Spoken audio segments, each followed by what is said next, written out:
You're the first speaker, so I am pretty excited to have Oh, you on board. oh, no pressure, yeah. No, no, don't. It's not pressure. I'm just saying you are the first important one for us that we thought of. Okay. Okay. Thanks for suddenly putting that in, but yeah, equally honored to be a part of this crowd.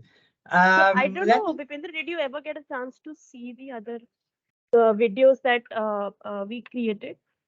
I'm being very honest here, Mega. I'm really sorry. I didn't get the chance to see, but No problem.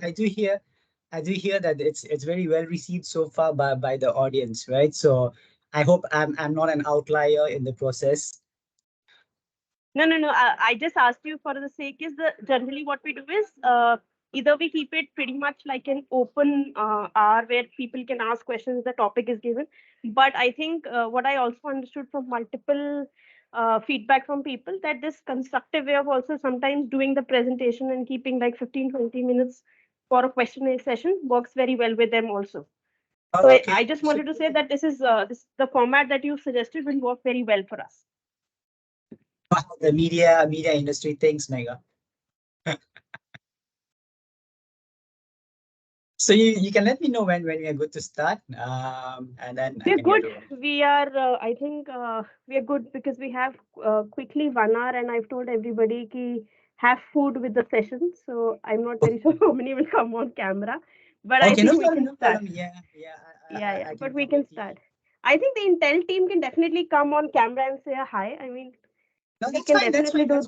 That's fine. That's fine. It's very casual in setup. Hey Aditya, I know you are marking it as your KPI, but please feel free to switch off your camera. That's absolutely fine. No, Hi no, no, Anish. no. Hi, They Vipin. happily come. They happily come on Okay, camera. okay. Otherwise, also. Really, hey Mega, really good to see very familiar faces. Yeah, Right. yeah, but please don't get in the pressure of switching on your camera. It's just I'm a presenter, so I guess the onus is on me to switch on my camera because there'll be many audience who I had never interacted before, right? So, and also I guess everyone getting in a camera will take away the bandwidth and make my presentation even slow. Is the Okay, experience so that we are going off the camera no, no, because no, we no, no. didn't get the signal. Saying. Are we good to start, Mega? Yeah, yeah, we are good to start, Yeah. Bipendra. Yeah. Okay. First of all, thanks everyone for joining. Happy Friday. Um, I would like to start by actually apologizing to all of you for making this last minute change. And the session was scheduled for Monday, right? Having this army upbringing, even timetable is very hardwired in my system, and I hate last minute changes. And I'm sure many of you would have hated the last minute changes on Monday as well. But in my defense, there was some unfortunate episode in my family, and I had to rush back home. In fact, I came back only on Monday morning, and smack in the middle of two pitches and few fires that I had to douse. That's why I could not devote time to that one.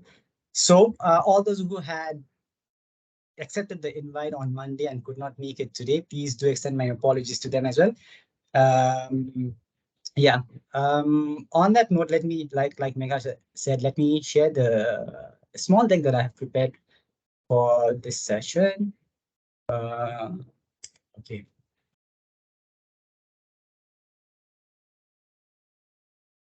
Bipendra, Yes. because Yeah. I think because you're from mostly from the APAC team, I think a little about your journey on this. Absolutely.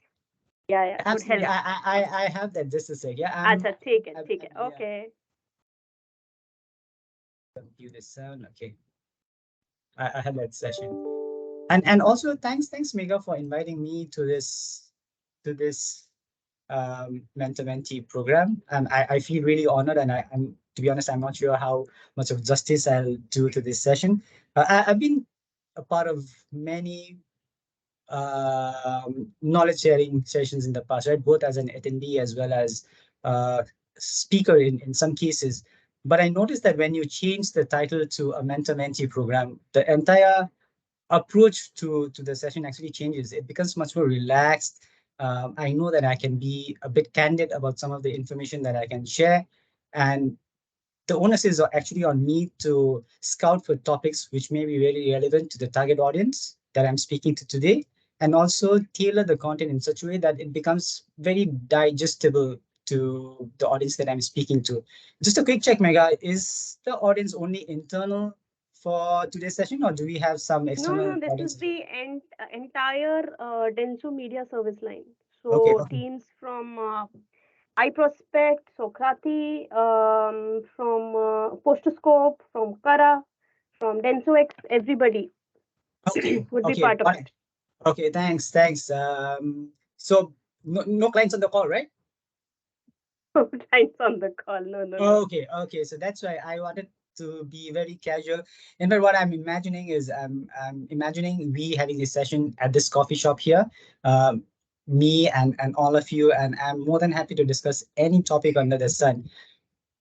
Okay, on that note, thanks Mega again for inviting me. So the flow of the presentation is very casual, it's very um top line, I would say, but I hope that information is just right for some of you, if not all, to have a meaningful conversation with the client, and also to take some of the inputs from some of the points that you'll be hearing in the next 1 hour or so to better your career in media. Okay. So I'll start with a brief round of introduction. That's me. And what's a media planner without numbers, right? So I have plugged in some numbers there.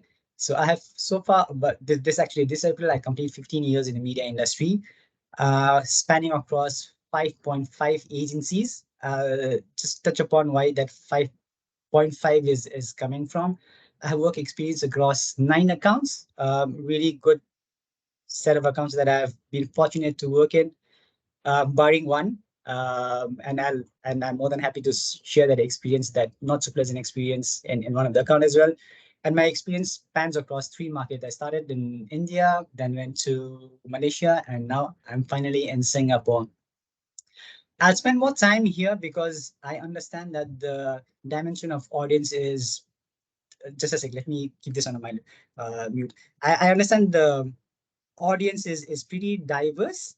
So the reason why I want to run through my past experience is because there may be some nuances from my previous experience which may interest you, and you may have some questions on my past working experience, and I'm more than happy to explain that as well, or run you through some of the experience that I had in my previous life, previous agency life. So I started my career in 2008. I'll just move on from this side. I'm realizing that it's quite at your face. I'm sorry for that. So I started my career in 2008 in Madison. So I joined Madison in 2008, and in Madison I was looking after TVS set of accounts. Um, I was in charge of Apache at that point in time. So we were the first ones to launch Apache 160. I really had a good time in Madison because that was my nursery in media. But then again, it was quite grilling. The first day I joined Madison, I left the office at 2:30 a.m. because I joined smack in the middle of the pitch. So that's how grilling my years in Madison was for 2 years. And on top of that, I had a very difficult or a tough taskmaster who was very demanding. But all in all, it was a very good experience because it really cemented a very solid foundation pretty early on in my career. And some of the foundations, I still use it in my current life. Some of the ways to read some of the charts, I still use it very profoundly to help explain my case better. From Madison in 2010, that's where the point five of agency comes in. I went to Lintas. I went to Lintas as a buyer in ITC account.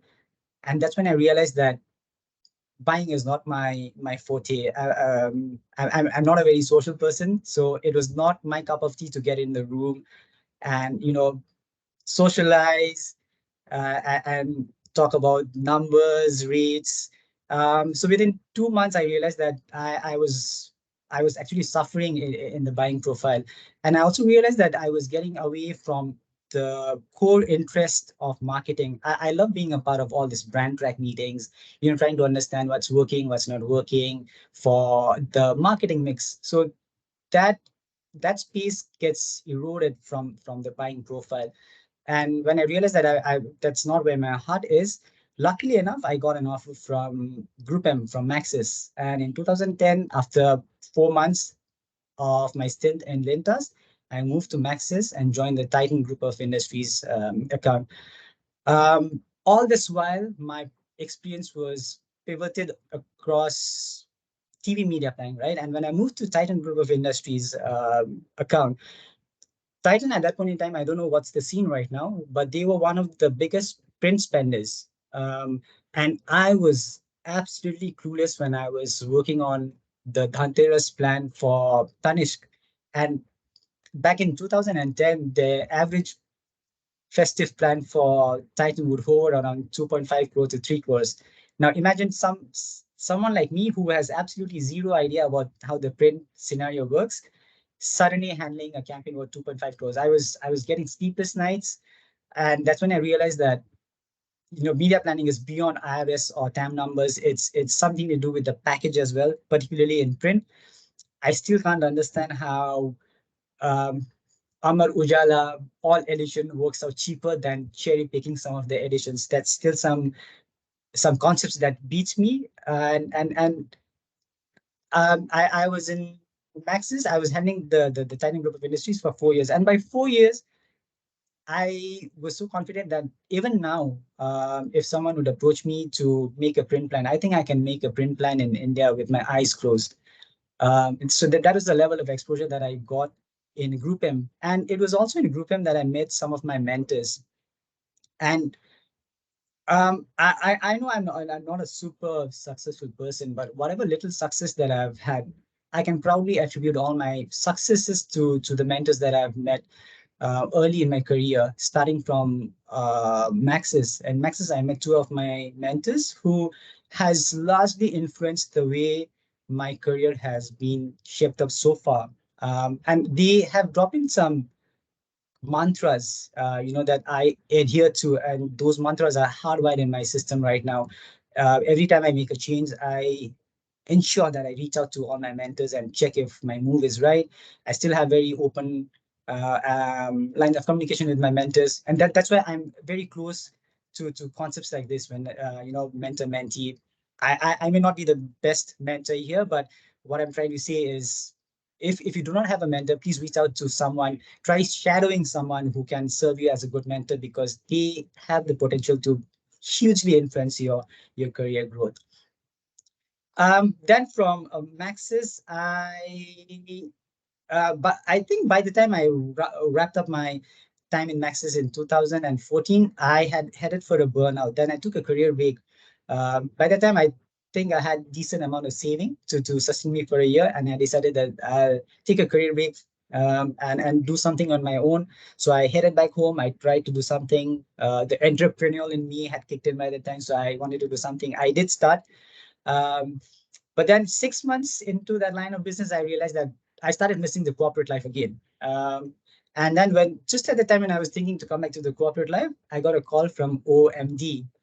One of my ex-boss had moved to OMD, and she was looking to expand her team and was looking for a consultant role. So since I was jobless at that point in time, she just reached out to me to work as a consultant in OMD. And my key account at that point in time was to launch Paperboard. I'm sure all of you know about Paperboard. So I was fortunate enough to launch the first campaign of Paperboard along with Anupama.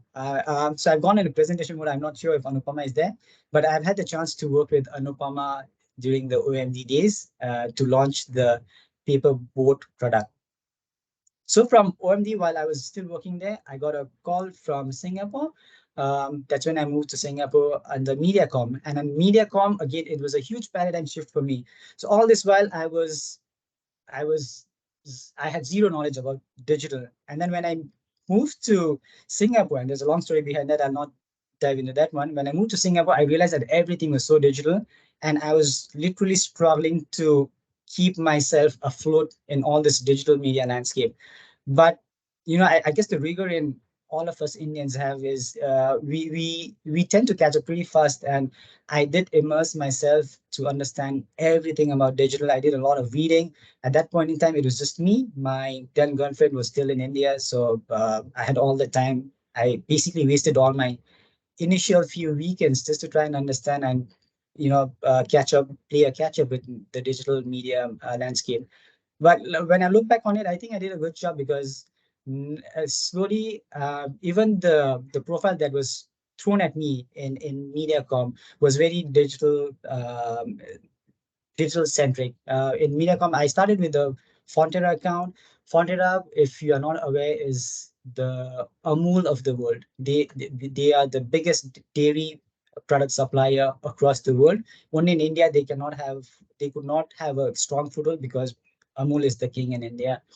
So from Fontera, I did 2 years in Fontera, and then I was getting that account fatigue. Luckily, my my MD reached out to me saying that there are other accounts. If you're interested, you can join. And the set of accounts are pretty interesting.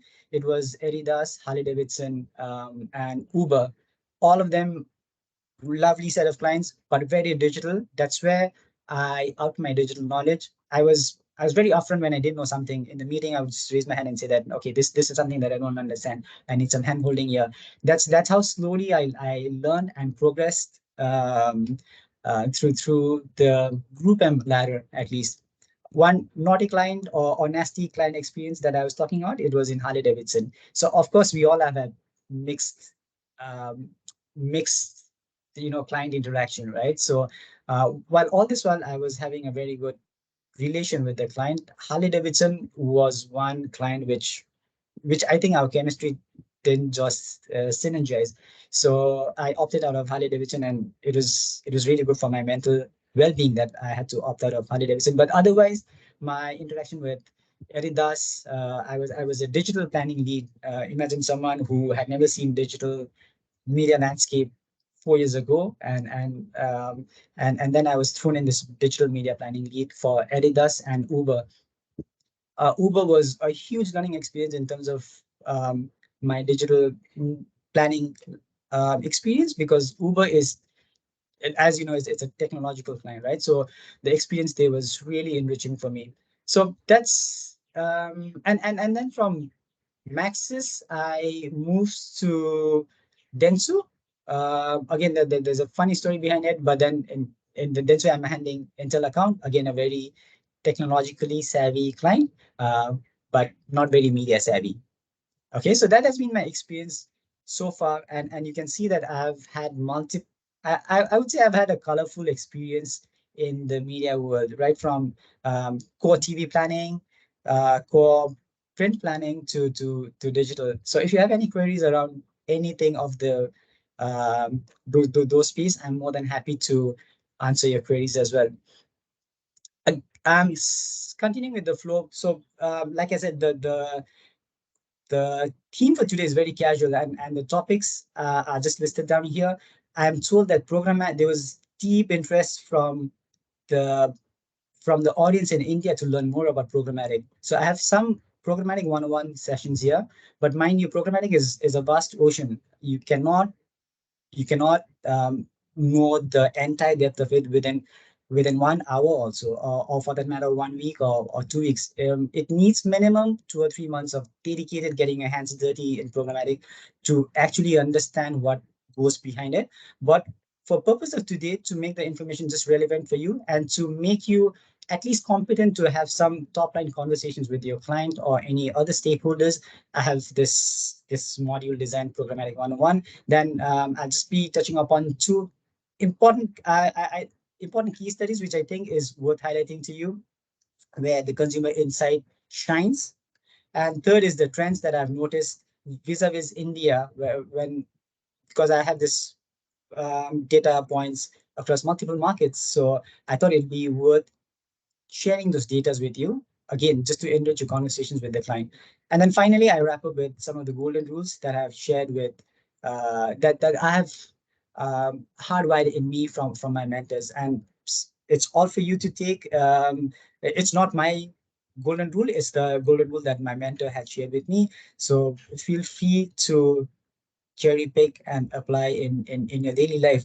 I'm also very conscious that I'm smack in the middle of your lunch. So for many of you, I'll just be a background noise.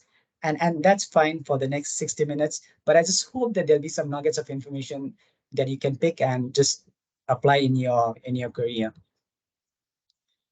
Okay, right. Let's get cracking with programmatic 101.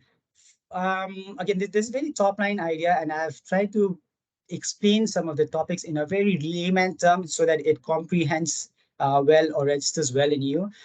Programmatic is nothing but I'm sure you would have noticed the auction way of buying, right? Imagine Bombay Stock Exchange of something of that kind of environment where you have a buyer um, and you have a seller who wants to sell something, and you have a common place where these both buyer and a seller meet. It can be either online or offline establishment where they come and meet, and when the product is presented, the buyer starts bidding for the product, right? And what eventually happens is the bidder with the best bid takes away the product.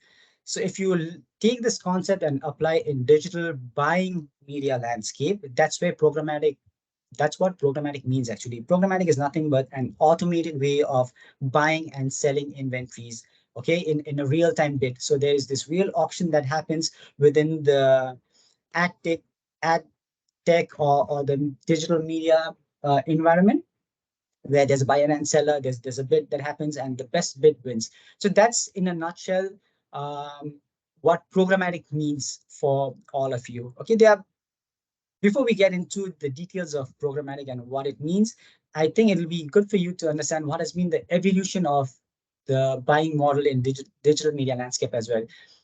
So once upon a time when everything was relatively simpler, happier, and the internet had just started opening up to the advertising concept.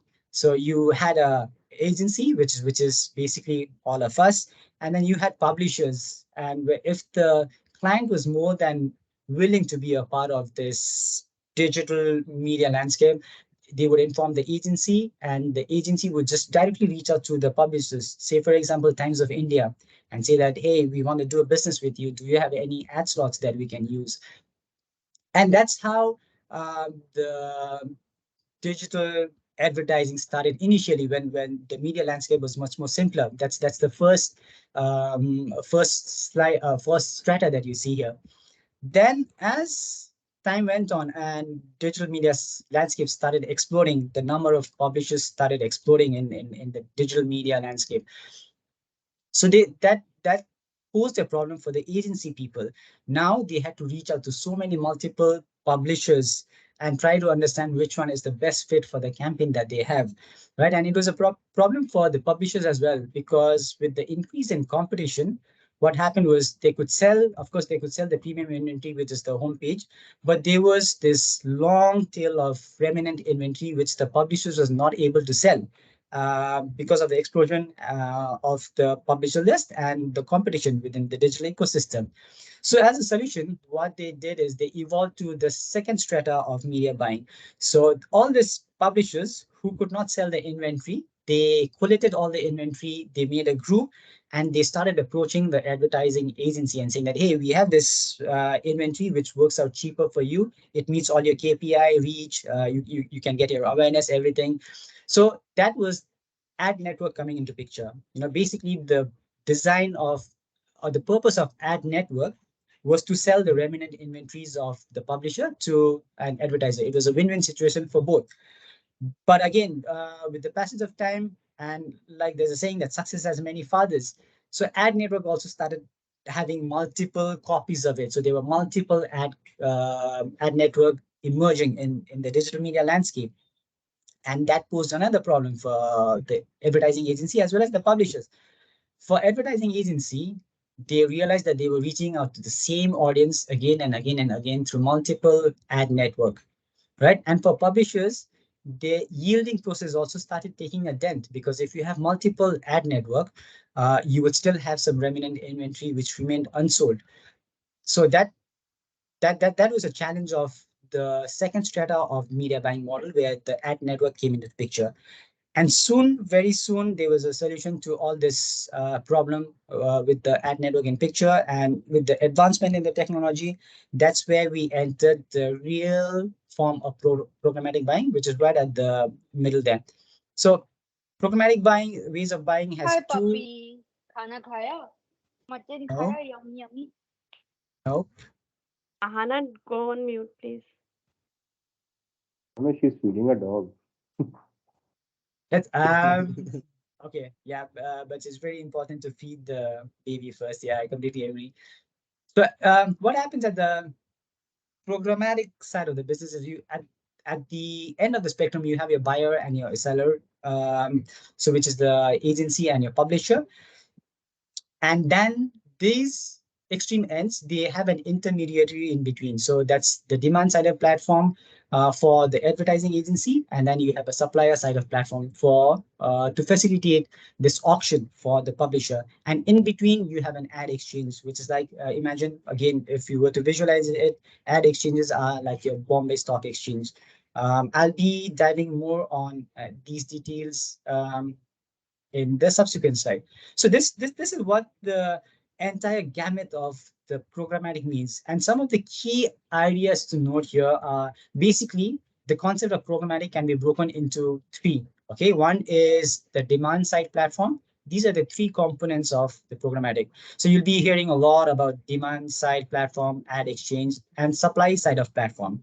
Okay, so these are the three key pillars of programmatic. If you have some idea about these three, you can do a decent conversation with the client on what programmatic is and what are the merits, what are the uh, drawbacks of having a programmatic ways of buying inventory. So advertising agency, publisher, I don't have to explain because it's in our DNA. I'll be very surprised if I had to explain agency and a publisher. Um, so like I said, demand side platform and all these words that you see here, demand side platform, ad exchange, supply, sell side platform, the the way it's been coined is very self-explanatory. And that was intentionally made so by, I think, the industry experts because they do not want to further complicate the scenario, which is already very complex, right? So, demand side platform, as the name suggests, is ad tech solution, which is there to understand what the agency needs. Okay, so they house all the requirements of the agency. So agency feeds in into the demand side platform to say that, hey, for this campaign, we are looking for, I'll pick on Mega, some personas like Mega or Anu. We want to sell some corporate attire. So those are the information that goes into the demand side platform. And from the publisher who feeds into the supplier side platform, they share information like for this, these are the ad slots that's available that I'm willing to share with the buyer, and these are the sizes, so on and so forth. So all the publisher specific information sits in the seller side platform, and all the agency or advertiser specific information sits with the demand side platform, and the all the requirements are piped into an ad exchange. This is an establishment. You can again recall the Bombay Stock Exchange where actually bidding starts taking place. Okay, so there's a lot of bid that happens, and if the bid is won, then the ad appears. If the bid is lost, then better luck next time, kind of thing. Over and above this complex setup, we also have advertiser trading desk, uh, who you can take advertiser trading desk as a facilitator between an agency and a demand side platform. So they are basically a scope of work which is outsourced from an agency to ensure that all the programmatic campaigns are well managed, it's meeting the KPI, and it's being well executed. For Dentsu, I think the trading desk is Amnet, and for other organizations like GroupM, you have a trading desk like Zaxis. So all these names that you hear, Zaxis, Amnet, are the advertiser trading desk, which helps us better control our programmatic campaign. Okay. Um, some other points that you constantly hear on programmatic would be the data management platform. Data management platform is actually the brain or the how do I say it? It's the central depository of all the data. Okay, so when the digital media landscape became very complex and it started becoming more difficult to understand. So all the audience specific data was sitting in silo, right? You had an audience behavior data which was sitting in silo, first party data sitting in silo. you had second-party data, third-party data, all sitting in silo. On top of that, you had a CRM-specific data. So what this data management platform, again, as the name itself suggests, is it collates all these individual sets of data, and it churns out the right kind of audience, which is well suited for the target, which is well suited for the campaign to meet the objective. One of the best use case of data management platform that I have noticed in my career so far is how Uber uses the data management platform. So they have a data management platform where they plug in all the information of the users. They have the first party data. Again, for those who are not aware of what first party data means, first party data are the audience specific insights that the client would have from their website. Okay, so if someone comes, say for example, in uber.com, and whatever the target audience does on uber.com, that data is captured as first party data. Second party data is the data being transferred from one vertical to the other. A good example of second party data would be um, if Standard Chartered sold the high network individual database to brands like BMW, for example, because it is a natural connect, right? So for BMW, the data that they are buying from Standard Chartered, the data of high net worth individuals becomes the second party data. The third party data is the data that the data collators, for example, um, um, IOTA, for example, they collect all the data of all the audience that they have been tracking through cookies placed across the website. So the third party data actually collates all the information of the target audience, and they know, okay, these set of people can be qualified as sports enthusiasts. These set of data can be qualified as motorbike enthusiasts. These set of data audience can be qualified as regular FMCG buyers. So they sell all this package to advertisers who want to buy it. So that's first party, second party, and third party data. And the reason why I'm saying that is because all that becomes a feed in the data management platform. And once it gets fed into the data management platform, then the data management platform actually cuts, slices, dices all this data and packages it in such a way that it can be well utilized by the advertising agency. Again, one good example I was talking about is Uber, right? Uber has this amazing practice of harnessing the data from the data management platform. So from my past experience, they would get data points like who all have installed Uber app but have not utilized in the last 1 or 2 months.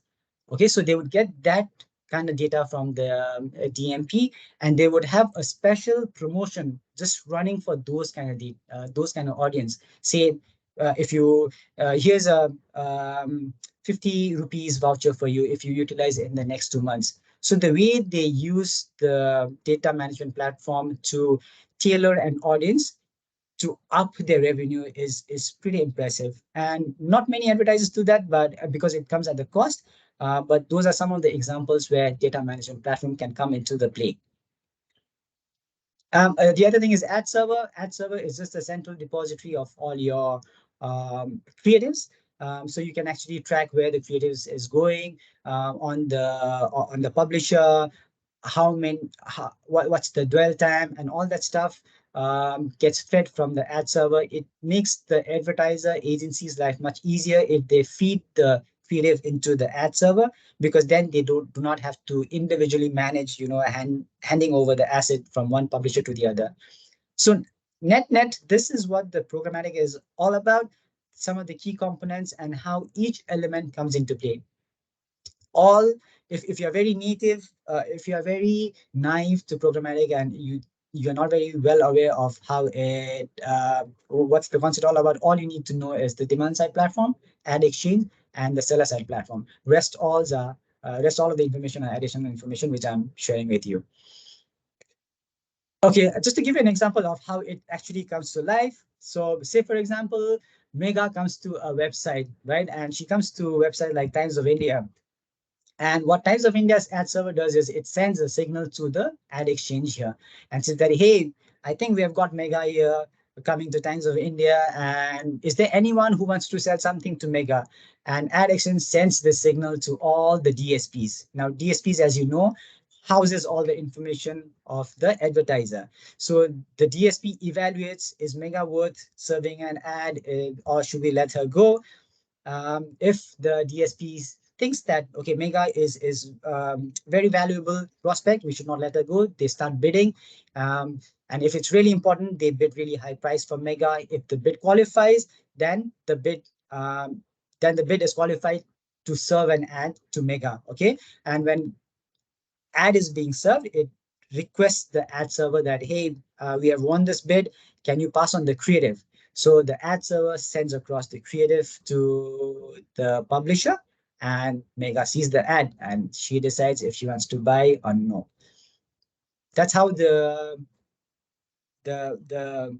programmatic scenario operates.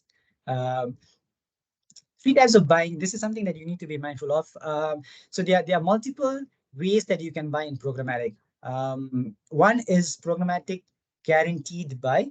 Now, this is nothing but having like a direct deal with the publishers. So, for example, a direct programmatic buy can be you reaching out to Times of India and saying that I have this 50 lakhs of money with me, and I want the masthead, or the front page takeover in Times of India. So Times of India says that, okay, you have a deal. This is the premium rate for you, and all the only way that the programmatic comes into picture is it's routed through platforms like DV360. Okay, something that I missed out saying here is one of the key demand side platform would be DV360. Okay, and for seller side platform, it can be Google Ad Manager or Magnite. So DV360 or Tradesk are the two important, and MediaMath are some of the key demand side platform that you will constantly hear in programmatic environment. Okay, so guaranteed way of buying, or programmatic guaranteed way of buying, is very direct way of buying with the publisher. It's, I would say it's a pure programmatic way of buying, because you buy, you have a direct deal, and you're just routing it through the DV360, which is the DSP. Okay, and this is the top shelf buying way in programmatic, because it's very expensive to buy a programmatic guaranteed as compared to other stratas. Then you have something called as PMP, which is private marketplace. Again, as the name suggests, what PMP means is imagine in an auction house, there is a small room, exclusive room, where only limited buyer and seller can participate. Okay, it can, if you find it difficult to comprehend, it can be like a luxury lounge or premium lounge in an airport, where only limited buyer and seller can participate. Private marketplace again has two stratas of buying and selling. One is a preferred reserve deal. What that basically means is very similar to programmatic guaranteed. You have a deal tailored just for you. Okay, and that deal can be routed through DB360. And the second PMP, or private marketplace way of buying, is in an auction format. But in this case, there's only limited number of buyer and seller. It is for this reason that you do not see Lux Cozy ad in publishers like BBC.com. Because players like BBC.com, since they are very mindful of the premium audience that they get mostly into this private PMP kind of deal and say that, okay, I have an inventory, but I just want to sell it to XYZ advertisers, not to Lux Cozy and other mass brand. Okay, so that's how the private auction takes place in a PMP environment. And finally, you have an open exchange, which is a true, which in its true sense is actually an open auction where everyone can participate, and the one with the best bid wins. So those are three types of, actually four types of buying. Private marketplace split into two that you need to be mindful of. One common misunderstanding is, if you buy a programmatic, then you actually take away the remit from the local PNL. Okay, so that's not quite true. That's actually a myth. Any programmatic buy that's routed through DV360 can still be attributed to the local buy. So the local sales representative can still claim that this was coming from their pool, and the local agency can also claim that this is coming from their pool versus DV360 or different different place where programmatic is taking place. Okay, so that's one myth that you need to be mindful of. Basically, this is a summary, a very good summary of how the buying takes place. Is the inventory being auctioned? If it's yes, is the auction open to public? If yes, then it's open exchange. If the auction is not open to public, then it's private exchange. If the inventory is not being auctioned, then is it guaranteed buy? Yes, if it's guaranteed buy, it's programmatic guaranteed. If it's not a programmatic guaranteed buy, then it's a preferred deal. And coming to one of the main advantage of why programmatic is so important, I'll just run you through some example. Scenario one, I'll take two scenarios to explain what the merits of programmatic. Say, for example, you have $100 and you wanted to, in scenario one, you park $30 in YouTube, and say in media, in Times of India, you're parking $20 and you're getting 20 reach. And in the third media would be Economic Times, where you're parking $10, which is getting you 10 reach, right? In effect, if you count 30, 20, 10, you are getting 60 people reached, right? But what you are discounting is the fact that there will be an audience overlap between A, B, and C, correct? So obviously, there will be some people who you would have reached in YouTube, would also be present in Times of India, would also be present in Economic Times. So there'll be some audience duplication there. In effect, the net unduplicated audience may be 40 in this case. Now, in a second scenario, same investment split across three markets, or three platforms, sorry, YouTube, Times of India, and Media C is Economic Times. And in this case, if you route it through DV60, say, for example, you can put a frequency capping. Okay, you can say for this campaign, I want to put a frequency cap of 3. I don't want to reach anyone more than 3. And say on Monday, Mega, please keep a track of time as well. Of say on Monday, you see Mega on YouTube, right? And she's the right fit for your campaign. So you serve her 2 ads on Monday. On Tuesday, you see Mega again on Times of India. So you serve her 1 ad. And on Thursday, you again see Mega on Economic Times. But then what happens is the DSP will recognize that, oh, we have already reached Mega 3 times. So this now on Thursday, let's not reach to Mega because we have already reached that frequency cap at 3. So better reach out to a new audience. So then Mega will be deselected from the bidding. And if so, for example, if Anu comes in Economic Times, then DV360 or the DSP will recognize that, oh, Mega is or Mega and Anu are in the same audience profile. So let's reach out to Anu instead of reaching out to Mega again. So that's the merit of using routing your campaigns through DV360. It results in audience, it negates the audience duplication, and it's a better bang for the advertisers' money. Okay, but then there are some flip sides to advertising through programmatic as well. These are some of the screenshots of what the flip sides are. The article on your left-hand side, there was this tragic car accident 2 years ago in Singapore, and it involved a BMW. So this news was all over the place, and right at the top, you see a BMW ad being served in that negative environment. Okay, so that's the fallout of what happens. It's very difficult to control because the scale of programmatic is huge. It's very difficult to control all the brand safety content. Second, again, is what I recently read. There was an article in Times of India of a Gwalior guy beating up a girl, and there was a Dell ad which popped up there. Okay, so these are some of the fallouts that we need to be mindful of when you are thinking programmatic. Other important things to consider, programmatic execution is not cheap. It comes at an additional fee. So roughly every dollar that goes into every $1 of media campaign, for every $1 of media campaign, there's about 13 cents which goes to just fee of programmatic. So it is quite expensive for consideration.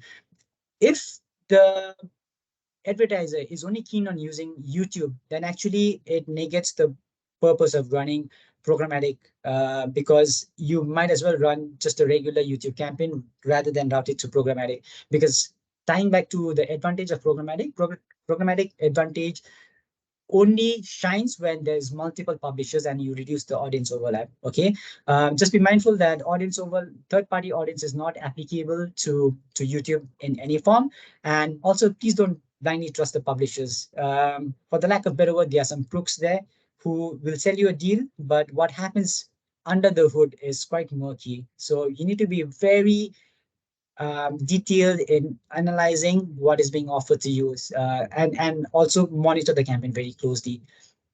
Some best digital executions. Mega, how are you paced with time? Okay, 15 minutes to go.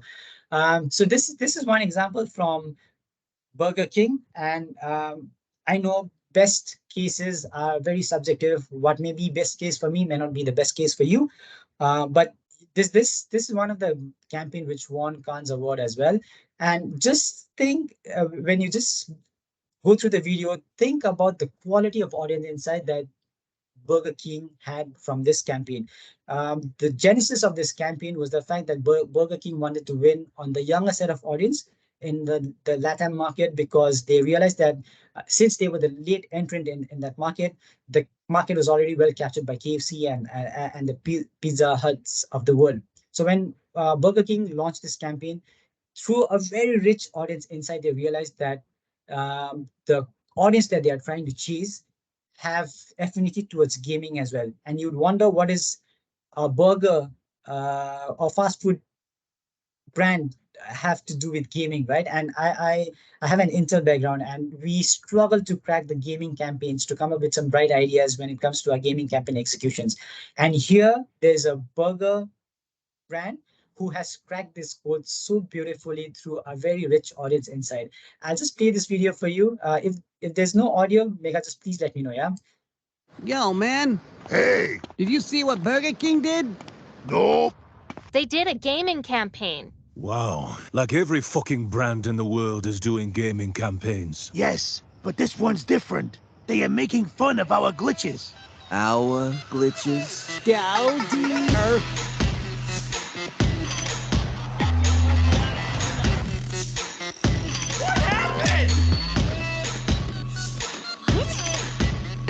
I have no idea what's going on.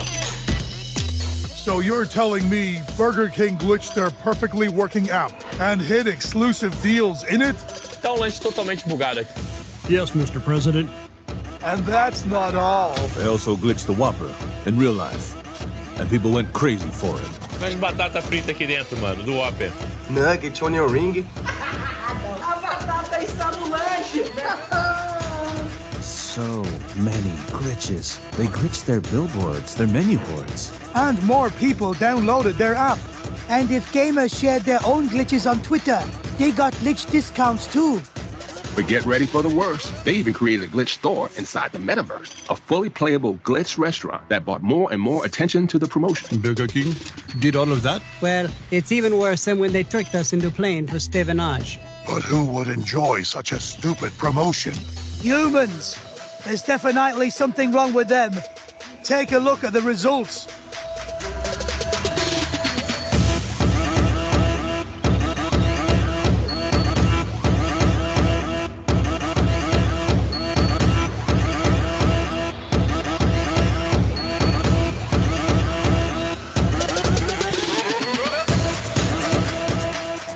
Well, I guess I'll go back to BK and grab myself a Whopper.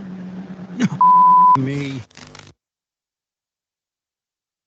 So that every time I see this video, I regret that this insight was just staring at our face and we just couldn't pick it up. But you know, these are some of the shining stories that you can notice in the digital world, which beautifully manifest how a rich audience insight can result in a very good campaign. The second one is I'm really proud of this work is what we did for Intel, and this was for the market for Japan, where we had this awareness challenge. So we had been running this Evo campaign in Japan for a fairly long time, and the challenge that we have with Intel is the creatives. Intel is very strict with the creative. It gets made in the US, and we cannot alter the creative in any form. But when you bring the US creative in markets like Japan, now Japan is a very different market altogether because they are as a community, they are very homogeneous and they do not like much of an external influence. So when you're engaging with the audience like this and you bring in a US specific creative to this kind of audience who are very kind of averse to the Western ways of thinking, and our brand ambassador was Jamie Foxx of all the people. So we running a Jamie Foxx creative in Japan, we were struggling a lot to have a cultural connect with the target audience in Japan. So through our audience insight, we realized that Evo was a product catered for a younger set of audience. And through some trend spotting and looking at some of the WGI, GWI numbers, we realized that manga as a concept was very popular in Japan amongst the youth. So the easiest thing when we were presented with the challenge that we have a cultural relevance in the market, the easiest thing for us would have been to reach out to some local influencers and have a product placement there, right? And we were very close to going that route when this idea struck us that instead of having a human face, let's try to ride on a trend which is very popular with the youth in Japan. So we partnered with the manga artist in Japan, and we had this two creatives made for the Japan audience, for Japan Intel Evo audience. And the numbers were very impressive. The engagement rate on Twitter usually hovers around at the most 15%, but the engagement rate that you see for these two creators were 56 and 41% respectively. Now, I was not taking this as a very successful campaign, but after 1 week of running this campaign, we got a call from a Dentsu lead, Brian, and he said he wants to know more about this campaign. So we got on a call, we explained him, and he told us that the Intel president in US had tweeted about this campaign. So that was strike one. That's when we realized that, okay, this probably is going or bloating into something bigger.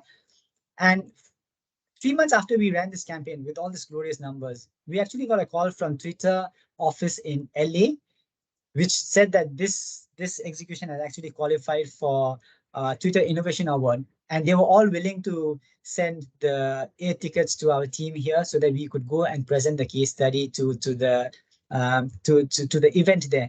But unfortunately, Intel is such a client that who are not very open about sharing the case studies, and we did not get an approval from Intel client to present this case study. So it was a missed opportunity. But again, a good example of how a rich audience insight can help us bridge the campaign challenges and strive for the right campaign objective. Some points. Okay, 7 minutes.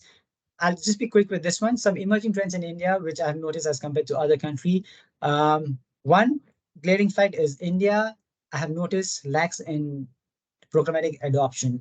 And one key reason why I feel that's the case is because there is this lack of knowledge on the client side as well. As compared to all the clients that I've interacted, India clients are not very well educated in terms of programmatic. So whenever you get a chance, please play this on a front foot. You can educate the client on the programmatic, because again, going back to the example, it works in favor of the client because they can save a lot of money when they reduce the audience overlap through programmatic. India is also a place where there's a lot of social media, homegrown social media growing up. ShareChat and Moj is two examples. So if you're not already writing on these platforms, please go all guns blazing, because it's only a matter of time before clients starts picking up the signal and may come to you and say that, hey, why wasn't this flagged to us earlier? Video on demand is again a space exploring in India as compared to other markets. For some, you may not know that India actually is the top 5 biggest ad revenue contributor when it comes to advertised video on demand. So yeah, it's a trend that's already staring at us. If we are not writing, please attune your media plan so that it becomes a part of your media recommendations. Okay, some words of wisdom from my mentor. Mega, how are you pleased for time? Bipendra, this one we would definitely want to hear from you. So we'll take another 10 more minutes, but we would Yeah, want to sure, cover sure. this. Yeah, okay. So yeah, so this is actually this is where the meat lies for of the presentation. Again, I say whatever little success I've had so far, it's all due to the good and the quality guidance and the mentorship that I've received from my mentors, right? And I have no problem in naming them. Kishan Kumar from Group M, Shibu again from Group M, Jess, who I met in MediaCom here, Kristen, my ex-boss, all that I am today is largely attributed to some of the life enriching lessons that I've received from my mentor. And the first one is we are in people business. Okay, this is one.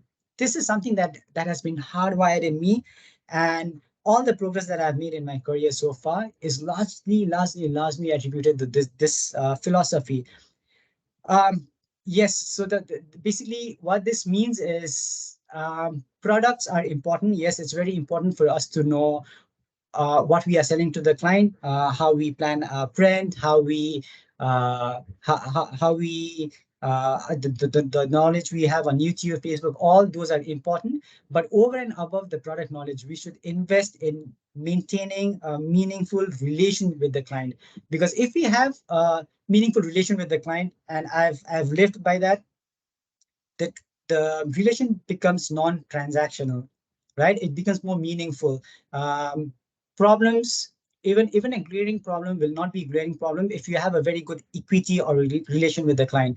And since this philosophy has been ingrained in me right from the start of my career, I've been trying to maintain this human relation rather than a very transactional relation with the client. And this has worked in my favor as well.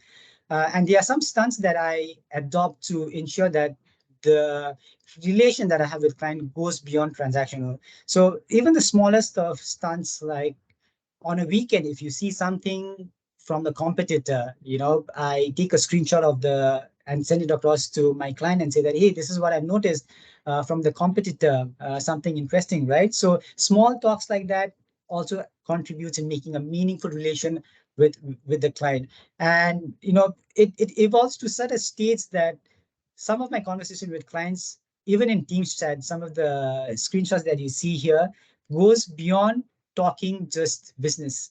So we talk what's happening with our family. When my client goes out on a vacation, they send me a picture like, this is what we are having. You should go out for vacation as well.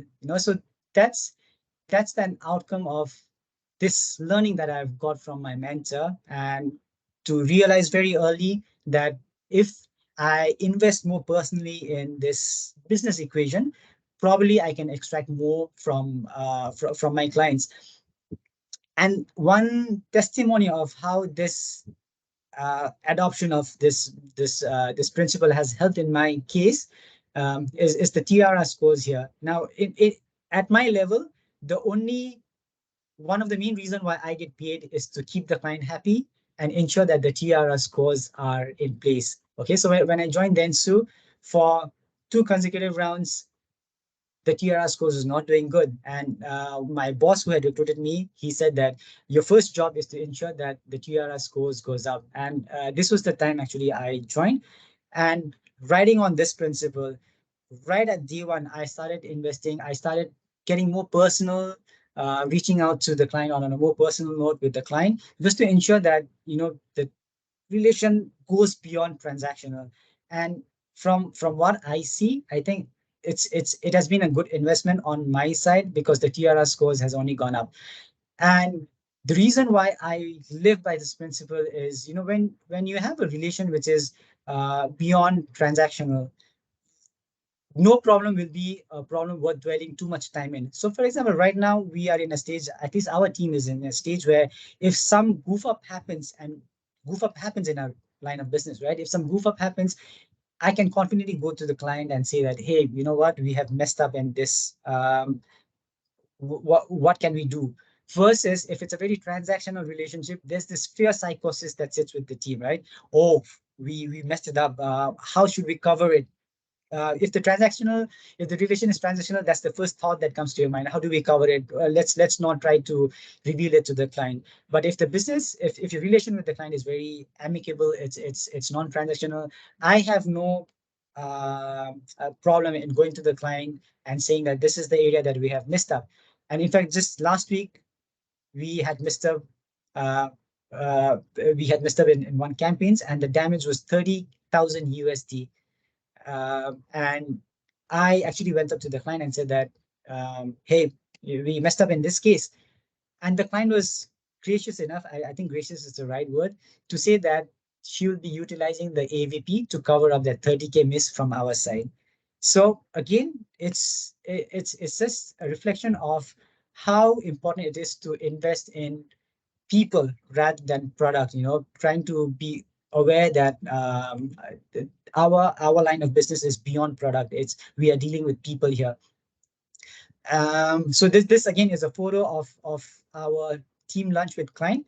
And the story behind this photo is we had just helped the client expedite some of the campaign for our Q3 last year. And for that smallest of gesture like that, the client invited us to a lunch. And this was quite an expensive place, I must say. All a fallout of what happens if you invest in building a meaningful relation than just focusing on delivering, say, plan at 3 plus 50, making it very transactional. Okay, so this is one of the most important learning that I've imbibed from my mentor.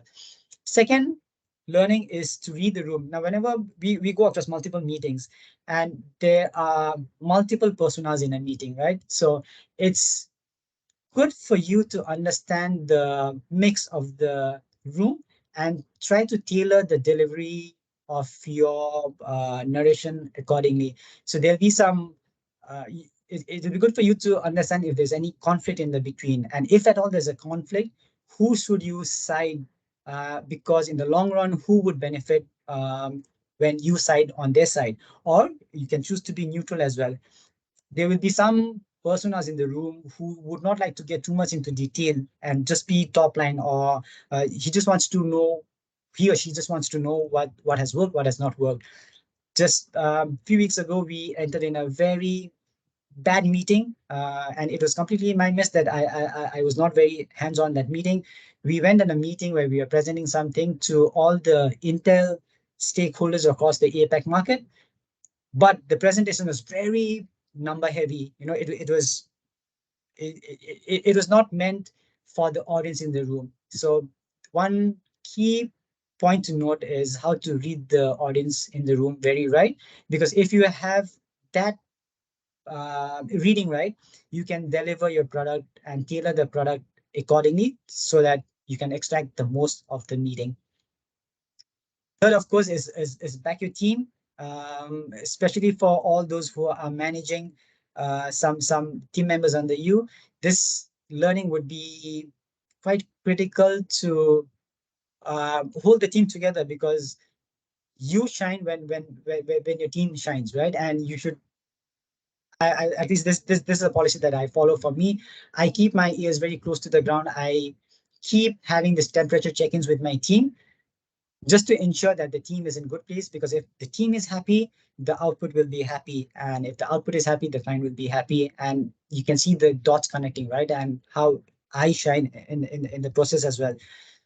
Something for us all to note, again, this area is something that I think we have done really good. In the last 1 year, we have had zero levers, at least from the APJ team here. And all that ties back to this central learning that I've had from my mentor, to back your team in times of crisis. Yes, sometimes they do make mistake.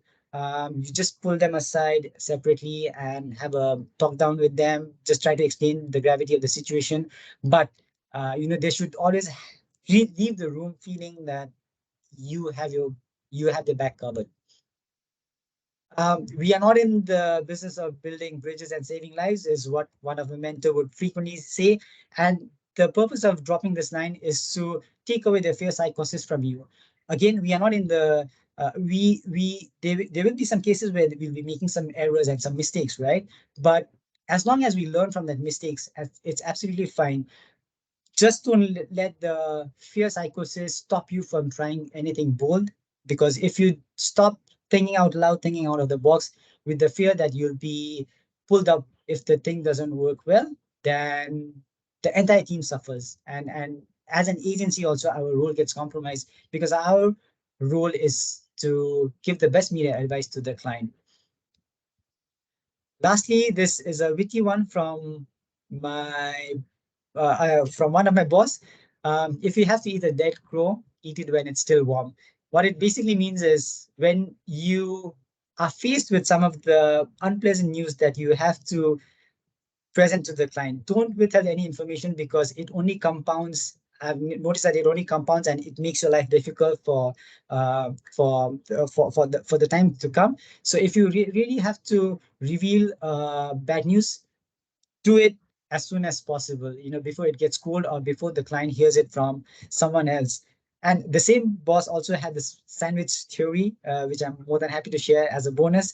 What he would do is, he would layer a good piece of news, a bad piece of news, and then ended up with a good piece of news again. So one example that I recall from my Tanis days is, during Dhanteras, we always had this page position problems that we had to share with the client, right? So sometimes it would not go our way. So for example, we would say that, hey, XYZ, over the weekend, we have managed to upgrade the 60cc to a half page ad in Amar Ujala.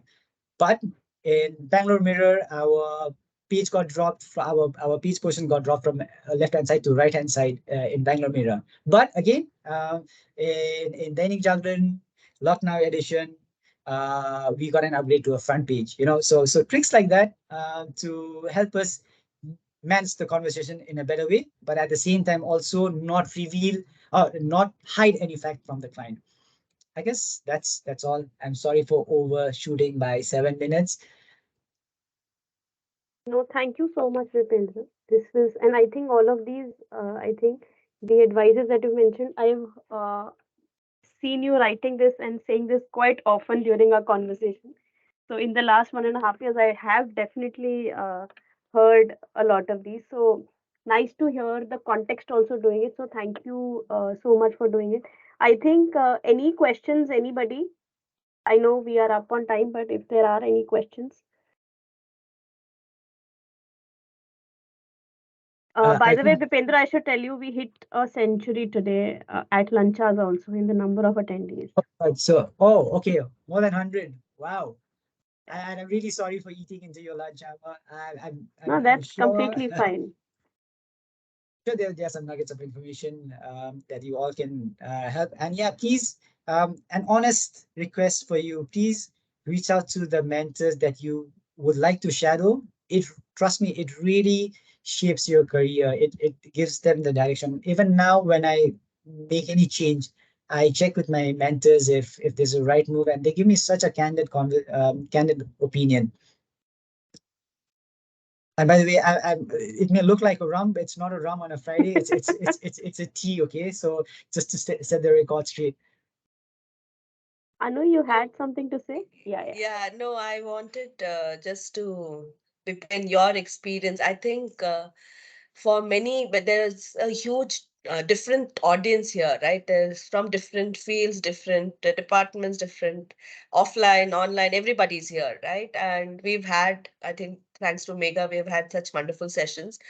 I think the big takeaway for all of them, and having worked closely with you earlier too, I feel your experience of being offline, completely hardcore offline, Yep. to going into a new arena of digital in a different nation completely, and from scratch starting off, and now heading Intel at an APAC level. And Intel, we all know, is a difficult client, but having met that and getting those kudos from clients like Jess, etc.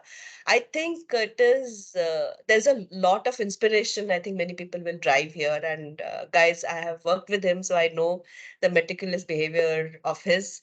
He's getting into the nitty gritty so minutely, and that always that smile never, whether it is stress on his head or there is something the gun point on the head, but that smile will not go away. So I think a big smile and half the stress goes off with that smile. So a big inspiration, I think, for everybody. I think there's lots to learn from this.